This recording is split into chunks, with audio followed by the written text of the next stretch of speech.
പാപ്പാഞ്ഞിയെ കത്തിക്കാൻ ദിവസങ്ങൾ ബാക്കി നിൽക്കെ കൊച്ചിൻ കാർണിവലിന്റെ ആവേശം പകർന്ന് ഓഫ് റോഡ് റേസ് സംഘടിപ്പിച്ചു.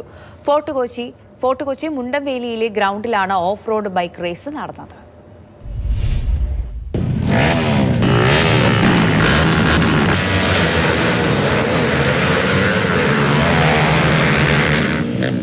മണ്ണും കല്ലും പൊടിയും നിറഞ്ഞ പാത, ആവേശം നിറഞ്ഞ മത്സരം.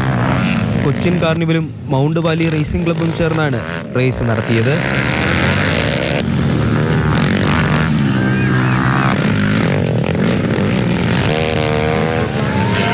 കുത്തനെയുള്ള കയറ്റങ്ങളും ഇറക്കങ്ങളും.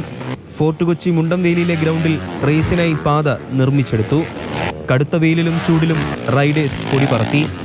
കാണികളിൽ ആവേശം. 15 കാറ്റഗറികളിലായാണ് മത്സരം നടന്നത്. പ്രൊഫഷണൽ റേസർമാർ മാറ്റുരച്ച മത്സരത്തിൽ സ്ത്രീകൾക്കും തുടക്കക്കാർക്കും പ്രത്യേക മത്സരങ്ങളും നടത്തി. Foreign open, foreign expert, Indian open, Indian expert, novice, beginners, bullet class, ladies class, kid class. ഇത് നമ്മളൊരു 10-15 ദിവസം മുമ്പേ ഈ ട്രാക്കിൻ്റെ വർക്ക് തുടങ്ങും. ഈ ട്രാക്ക് ഇങ്ങനെയൊന്നല്ല, ട്രാക്കായിട്ടല്ല കിടക്കുന്നത്, ശരിക്കും ഇതൊരു കാടാണ്. അത് ക്ലിയർ ചെയ്ത് ട്രാക്കാക്കി റെഡിയാക്കി എടുക്കാൻ കുറേ ദിവസങ്ങളും കാര്യങ്ങളും കുറേ ബുദ്ധിമുട്ടുകളുണ്ട്. പിന്നെ അത് കഴിഞ്ഞിട്ട് പിന്നെ പോലീസ് സാങ്ഷൻ എടുക്കണം, ഗ്രൗണ്ട് സാങ്ഷൻ, ഇൻഷുറൻസ്, ട്രോഫിയുടെ വർക്ക്, പ്രിന്റ് വർക്ക്, അങ്ങനെ ഒരുപാട് കാര്യങ്ങളുണ്ട് റേസിൽ. കൊച്ചിൻ കാർണിവലിന്റെ ആവേശം വാനോളം ഉയർത്തിയാണ് മത്സരങ്ങൾ അവസാനിച്ചത്.